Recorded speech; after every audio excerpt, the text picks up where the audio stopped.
Aloha, and thanks for tuning in.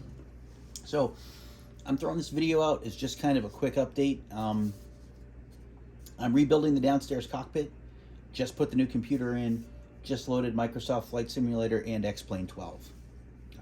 Good news, X-Plane 12, I got up and running.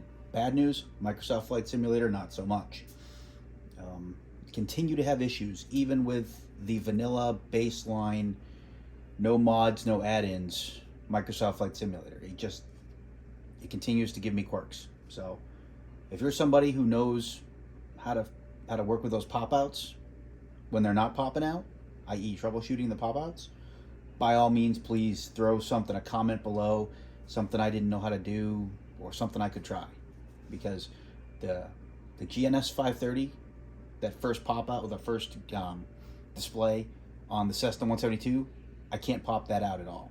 The screen flashes, but it won't pop out. But then the GNS 430 will pop out. And I've had that both here on the budget cockpit and downstairs on the full-blown cockpit on a shiny new computer. So that's kind of where Microsoft Flight Simulator stands with me. But as I've been troubleshooting, I kind of had another epiphany. And that epiphany was, I would much rather take the time and kind of do it right with the downstairs setup. So because I have this setup here to kind of scratch the itch of getting my flight sim time in, downstairs can continue to be a project. What's about to happen downstairs is real gauges. Now here you can see that magnetic compass right there, or the wet compass, whatever you want to call it, the whiskey compass. I was able to build this just using the information from Captain Bob's YouTube channel. If you've never been to his YouTube channel, go. Stop me now and go there, because his channel is far better. And I will tell you that he gives you everything you need. He gives great tutorials.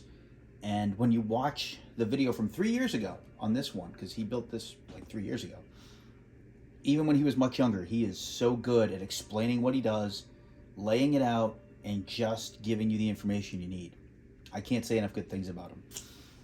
So here, the housing itself took about 3 hours to print out.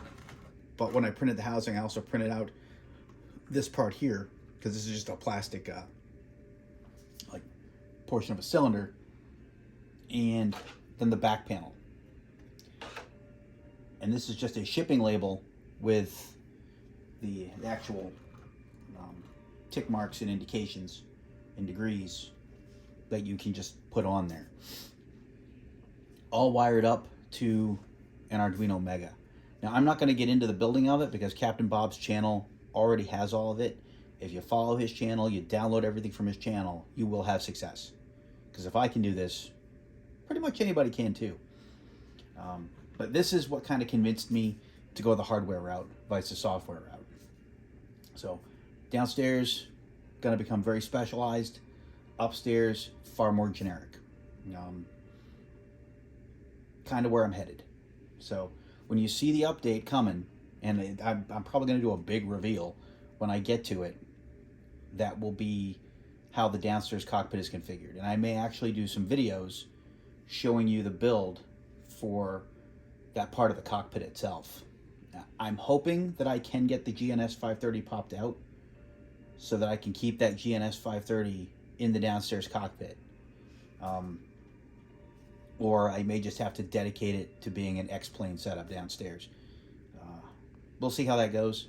And I will update the channel on that. But I also will update with builds on the actual dash showing the physical gauges. Now I am cheating on that, i.e. I'm only going to build half my gauges. 2 of the gauges I'm actually going to use Logitech FIP gauges because now you can download the G5 software, or something that looks like the Garmin G5 software. So I'm going to put the 2 FIP gauges in. One is the PFD, one is the HSI.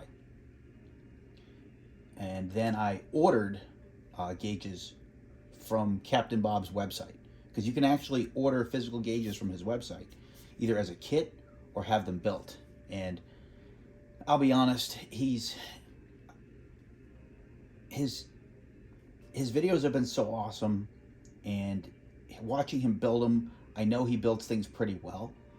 So while I'm building two, I just ordered two built from him. So that should kind of work out pretty well for me. And I will call that out. I don't want to take credit for anything that I ordered from him. I want to make sure I give credit where credit is due, because he's done some awesome stuff on his YouTube channel. And as far as the flight sim community goes, he is a huge asset to the flight sim community. I mean, the videos, everything he's done on his Cessna 172 project has just been great. I just like watching the channel to see how he progresses. But I'm going to incorporate all the gauges and put it on an interchangeable display, I'll say, or an interchangeable piece of dash. My goal is going to be, if I want to fly the Cessna 172, I pop that in. And when I don't want to fly the Cessna 172, I take that off. And then I can put a physical screen in and go to whatever I want. I've got an idea how I want to do that, and I think I can do it. But we'll see how that goes in one of the future videos, because I'm already kind of drawing this out in my head. But I think it'll be a pretty good cockpit. Now, the only quirk with all of this is, because downstairs is going to become so 172 oriented, that the Bravo throttle quadrant, which I love, may actually come up here. And if it does, then this setup here can kind of go. But it may happen. Haven't decided how I'm going to do this yet, but that may change down there. Still not sure. But again, as I get to those pieces, points, and parts along my quote-unquote cockpit journey, I'm going to add to that.